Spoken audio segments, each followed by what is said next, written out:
അമ്മേ ശരണം, ദേവി ശരണം, മഹാലക്ഷ്മി ശരണം. ശ്രീ മഹാലക്ഷ്മി ദർശനം ചാനലിൻ്റെ പുതിയൊരു അധ്യായത്തിലേക്ക് എൻ്റെ എല്ലാ പ്രേക്ഷകർക്കും സ്വാഗതം. ഇതെൻ്റെ പുതിയ ചാനലാണ്.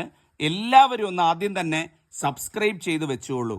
പറഞ്ഞുകൊണ്ട് ഇന്നത്തെ അധ്യായത്തിലേക്ക് കടക്കാം.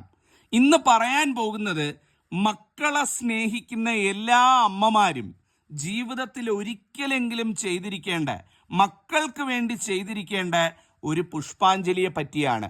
മക്കളെ സ്നേഹിക്കുന്ന ഏതൊരമ്മയും ഒറ്റത്തവണയെങ്കിലും, ആയുസ്സിൽ ഒറ്റത്തവണയെങ്കിലും മക്കൾക്ക് വേണ്ടി ഈ പുഷ്പാഞ്ജലി ഒന്ന് ചെയ്യണേ. കാരണം ഈ ഒരു പുഷ്പാഞ്ജലി ഒരു അമ്മ മകന് വേണ്ടി അല്ലെങ്കിൽ മകൾക്ക് വേണ്ടി ചെയ്താൽ ആ മക്കൾക്ക് സർവ്വ ആയുരാരോഗ്യ സൗഖ്യവും ദീർഘായുസ്സും ലഭിക്കും എന്നുള്ളതാണ്. ഒരുപക്ഷെ ഈ വീഡിയോ ഇന്നിവിടെ നിങ്ങൾ കാണാനിടയായത് ഭഗവാൻ നിമിത്തമായിരിക്കും. ഇത് പറയാൻ ഭഗവാനായിരിക്കും ഒരുപക്ഷെ എന്നെ നിയോഗിച്ചത്. എല്ലാം ഭഗവാനിൽ അർപ്പിച്ചുകൊണ്ട്, നാരായണനിൽ അർപ്പിച്ചുകൊണ്ട് ഈ വീഡിയോ തുടർന്ന് കാണുക. അപ്പം ഈ ഒരു പുഷ്പാഞ്ജലിയുടെ ഏറ്റവും വലിയ ഗുണം എന്ന് പറയുന്നത് നിങ്ങളുടെ മക്കൾക്ക് ഉയർച്ചയുണ്ടാകും, ആയുരാരോഗ്യ സൗഖ്യം ഉണ്ടാകും, ദീർഘായുസ് ലഭിക്കും, ശത്രുക്കളിൽ നിന്ന് മോചനം നേടിക്കൊടുക്കും. ഈ 4 ഗുണങ്ങളാണ്. നമ്മുടെ മക്കളൊക്കെ പഠിക്കാനും ജോലിക്കും ഒക്കെ ആയിട്ട് പല സ്ഥലങ്ങളിലൊക്കെ പോയി നമ്മളുടെ കണ്ണുവെട്ടത്തു നിന്നൊക്കെ വിട്ട് ജീവിക്കുന്നവരാണ്. അപ്പോൾ അവർക്ക് എപ്പോഴും ഭഗവാന്റെ ഒരു കവചമുണ്ടാകാൻ ഈ പുഷ്പാഞ്ജലി ചെയ്യാവുന്നതാണ്. ഞാൻ കൃത്യമായിട്ട് എങ്ങനെ ചെയ്യണമെന്നുള്ളത് നിങ്ങൾക്ക് പറഞ്ഞു തരാം. ഇതനുസരിച്ച് അങ്ങ് ചെയ്താൽ മതി. ഒരു ജീവിതത്തിൽ ഞാൻ പറഞ്ഞല്ലോ, ലൈഫിൽ ഒരിക്കലെങ്കിലും ഒരമ്മ മകന് വേണ്ടി അല്ലെങ്കിൽ മകൾക്ക് വേണ്ടി ചെയ്തിരിക്കേണ്ട പുഷ്പാഞ്ജലിയാണ്. നിങ്ങൾ ചെയ്യാത്തവരുണ്ട് എന്നുണ്ടെങ്കിൽ ഇന്ന് തന്നെ അല്ലെങ്കിൽ തൊട്ടടുത്ത ദിവസം തന്നെ നിങ്ങളുടെ വീട്ടിനടുത്തുള്ള അമ്പലത്തിൽ പോയി ചെയ്യുക. അതല്ല എന്നുണ്ടെങ്കിൽ ഞാൻ ഈ പറയുന്ന രീതിയിലായാലും ചെയ്യുക എന്നുള്ളതാണ്. ചെയ്യേണ്ടതെന്ന് പറയുന്നത്, ഈ പുഷ്പാഞ്ജലി ചെയ്യാൻ ഏറ്റവും നല്ല ദിവസം ഏതാണെന്ന് ചോദിച്ചാൽ നിങ്ങളുടെ മക്കളുടെ പിറന്നാൾ ദിവസമാണ്. നിങ്ങളുടെ മക്കളുടെ പിറന്നാൾ ദിവസമോ അല്ലെങ്കിൽ അവരുടെ പക്കപ്പിറന്നാൾ, മാസപ്പിറന്നാൾ ദിവസമോ ഇത് ചെയ്യുന്നതായിരിക്കും ഏറ്റവും നല്ലത്. ചില അമ്മമാർ എല്ലാ മാസവും മക്കളുടെ പക്കപ്പിറന്നാൾ തോറും ചെയ്യുന്നവരുണ്ട്, മാസപ്പിറന്നാൾ നോക്കിയിരുന്ന് ചെയ്യുന്നവരുണ്ട്, അല്ലെങ്കിൽ എല്ലാ വർഷവും ആണ്ട് പിറന്നാൾ നോക്കിയിരുന്ന് എല്ലാ വർഷവും അവരുടെ പിറന്നാൾ ദിവസം പോയി ചെയ്യുന്നവരുണ്ട്, ജന്മദിന ദിവസം ചെയ്യുന്നവരുണ്ട്. അങ്ങനെ ഏത് രീതിയിലായാലും മതി, ഒരു തവണയെങ്കിലും നിങ്ങൾ ചെയ്തിരിക്കണം എന്നുള്ളതാണ്. ബർത്ത്ഡേ ദിവസം ചെയ്യാൻ പറ്റുമെങ്കിൽ അത് ഏറ്റവും നല്ലത്. പിറന്നാൾ ദിവസം ആയാൽ ഏറ്റവും നല്ലത്. അതായിരിക്കും കൂടുതൽ നല്ലത് എന്ന് പറയുന്നത്. അപ്പം ചെയ്യേണ്ടതെന്ന് പറയുന്നത്, നിങ്ങളുടെ വീട്ടിനടുത്തുള്ള ഏതെങ്കിലും ഒരു നാരായണസ്വാമി ക്ഷേത്രം, നാരായണസ്വാമി ക്ഷേത്രം എന്ന് പറയുമ്പം മഹാവിഷ്ണു ക്ഷേത്രമാകാം, അല്ലെങ്കിൽ ശ്രീകൃഷ്ണസ്വാമി ക്ഷേത്രമാകാം, ശ്രീരാമസ്വാമി ക്ഷേത്രമാകാം, നരസിംഹസ്വാമി ക്ഷേത്രമാകാം, അതുമല്ല എന്നുണ്ടെങ്കിൽ ലക്ഷ്മി നാരായണ ക്ഷേത്രമാകാം, ലക്ഷ്മി നാരായണ സങ്കല്പത്തിലുള്ള അങ്ങനെ ഏതെങ്കിലും ഒരു അമ്പലം, നാരായണ അവതാരത്തിലുള്ള അല്ലെങ്കിൽ നാരായണൻ്റെതായ ഒരു അമ്പലം തിരഞ്ഞെടുക്കുക. ഈ പറയുന്ന മകൻ്റെ പിറന്നാൾ അല്ലെങ്കിൽ മകളുടെ പിറന്നാൾ ദിവസം ആ അമ്പലത്തിൽ ഏറ്റവും ഐശ്വര്യമായിട്ട് രാവിലെ പോവുക. രാവിലെ കുളിച്ച് എല്ലാ ഐശ്വര്യത്തോടും കൂടി അമ്പലത്തിൽ പോവുക. രാവിലെ പോയി ചെയ്യിക്കണം. അതാണ് ഇതിൻ്റെ രീതി എന്ന് പറയുന്നത്. പോയതിന് ശേഷം ഞാൻ ഈ പറയുന്ന 3 കാര്യങ്ങൾക്ക് നിങ്ങൾ അവിടെ രസീതാക്കണം. ഒന്നാമത്തേത് എന്ന് പറയുന്നത്, മകൻ്റെ അല്ലെങ്കിൽ മകളുടെ പേരും നാളും പറഞ്ഞു കൊടുത്ത് ആയുർ സൂക്ത പുഷ്പാഞ്ജലിക്ക് രസീതാക്കണം. എന്താണ് ആയുർ സൂക്ത പുഷ്പാഞ്ജലി? രണ്ടാമത്തേത് എന്ന് പറയുന്നത്, കണ്ണന് ഏറ്റവും ഐശ്വര്യമായിട്ട് ഒരു തുളസിമാല വാങ്ങി അവിടെ ചാർത്താനായിട്ട് രസീതാക്കി അവിടെ നടക്കൽ കൊടുക്കുക. തുളസിമാലയാണ് രണ്ടാമത്തേത്.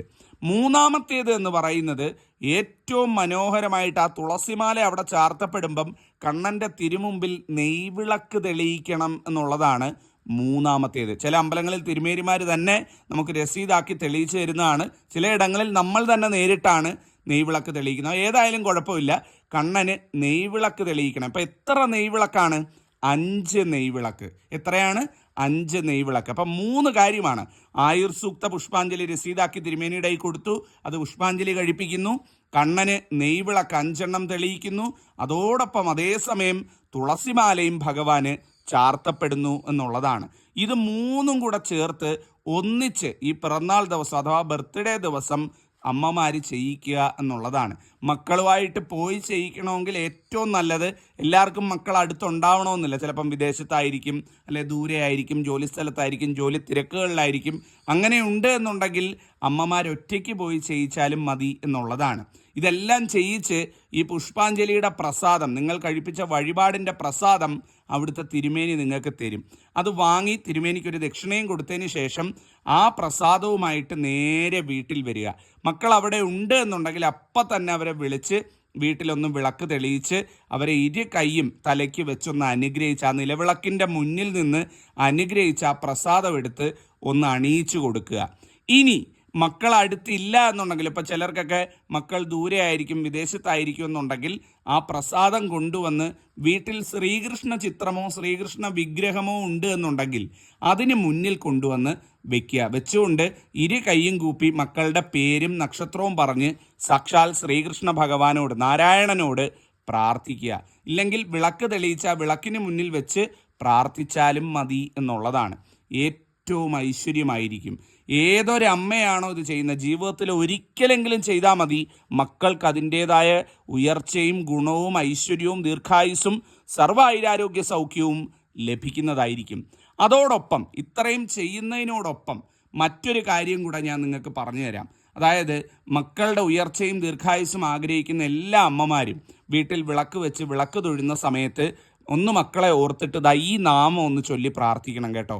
ഇതിൻ്റെ പേരെന്ന് പറയുന്നത് നമുക്ക് സന്താനഗോപാല മന്ത്രം എന്നാണ് പറയുന്നത്. എന്താണ് സന്താനഗോപാല മന്ത്രം? ഈ മന്ത്രം ഏതൊരു അമ്മയാണോ ചൊല്ലുന്നത് ആ അമ്മയുടെ മക്കൾക്ക് എല്ലാവർക്കും അതിൻ്റേതായ ഉയർച്ച കിട്ടും. ഒരുപാട് അമ്മമാർ ചൊല്ലുന്നവരുണ്ട് കേട്ടോ. ഈ വീഡിയോ കാണുന്നവരൊക്കെ ഇത് ചൊല്ലുന്നവരുണ്ടെങ്കിൽ പറയണേ. അറിയാൻ കഴിയുന്നത് തന്നെ ഏറ്റവും ഭാഗ്യമാണ്. ഈ ഒരു മന്ത്രം എന്ന് പറയുന്നത് ദേവകീസുത ഗോവിന്ദ വാസുദേവ ജഗത്പദേ ദേഹി മേ തനയം കൃഷ്ണ ത്വാമഹം ശരണം ഗത. ഇങ്ങനെയാണ് മന്ത്രം. സന്താനഗോപാല മന്ത്രം ഇങ്ങനെയാണ്: ദേവകീസുത ഗോവിന്ദ വാസുദേവ ജഗത്പദേ ദേഹി മേ തനയം കൃഷ്ണ ത്വാമഹം ശരണം ഗത. അപ്പോൾ എല്ലാവരും ഈ സന്താനഗോപാല മന്ത്രം കൂടി ചൊല്ലി പ്രാർത്ഥിക്കേണ്ടതാണ്. അതിൻ്റെ ഉയർച്ചയും ഐശ്വര്യവും എല്ലാം കുഞ്ഞുങ്ങൾക്ക് കിട്ടും. ഞാൻ ഒരുപാട് പേർക്ക്, ഒരുപാട് അമ്മമാർക്ക് മക്കളെ ഓർത്ത് ഒരുപാട് വിഷമിക്കുന്നതും മക്കളുടെ സ്വഭാവ ദൂഷ്യം കൊണ്ടും മക്കളുടെ ജീവിതത്തിൽ ഉയർച്ച കിട്ടാത്തത് കൊണ്ടും മക്കളുടെ ജീവിതത്തിലുള്ള ആരോഗ്യ പ്രശ്നങ്ങൾ അല്ലെങ്കിൽ രോഗദുരിതങ്ങൾ കൊണ്ടും ഒക്കെ വലയുന്ന ഒരുപാട് അമ്മമാർക്ക് ഇത് പറഞ്ഞു കൊടുക്കുകയും അവരൊക്കെ ഇത് ചെയ്തിട്ട് ഈ വഴിപാട് പുഷ്പാഞ്ജലി ചെയ്തിട്ട് പിൽക്കാലത്ത് എൻ്റെ അടുത്ത് വന്ന് തിരുമേനി അങ്ങ് പറഞ്ഞ പോലെ നല്ല മാറ്റമുണ്ട് കേട്ടോ, എല്ലാ ഐശ്വര്യവും ഉയർച്ചയും കിട്ടുന്നുണ്ട് കേട്ടോ. അന്നത്തെ ആ കാര്യത്തിന് ശേഷം ഞങ്ങൾ പ്രതീക്ഷിക്കാതെ ഒരുപാട് കാര്യങ്ങൾ നടന്നു കേട്ടോ. എഴുതി തെള്ളി എന്ന് വിചാരിച്ച മക്കൾ വരെ നന്നായ ചരിത്രമുള്ള ഒരു വഴിപാടാണ് ഇന്ന് പറഞ്ഞു തന്നിരിക്കുന്നത്. അപ്പം ഇത് ഭഗവാനായിട്ട് പറയിച്ചതാണ്, നാരായണനായിട്ട് പറയിച്ചതാണ്, ഭഗവാൻ എൻ്റെ നാവിലിരുന്ന് വിളയാടിയതാണ് എന്ന് കരുതി എല്ലാവരും ചെയ്യുക. അടുത്ത പിറന്നാൾ, പക്കപ്പിറന്നാൾ, മാസപ്പിറന്നാൾ എന്നാണ് വരുന്നതെന്ന് നോക്കി ആ ദിവസം ചെയ്യുക. അതല്ല അവരുടെ പിറന്നാളിന് ചെയ്യാനാണെങ്കിൽ അങ്ങനെ ആയാലും മതി. പക്ഷേ ഒരു തവണയെങ്കിലും ചെയ്തിരിക്കണം. ചെയ്താൽ അതിൻ്റെ ഗുണം കിട്ടിയിരിക്കും എന്നുള്ളതാണ്. ഇത് പറഞ്ഞുകൊണ്ട് അധ്യായം അവസാനിപ്പിക്കുന്നു. നന്ദി, നമസ്കാരം.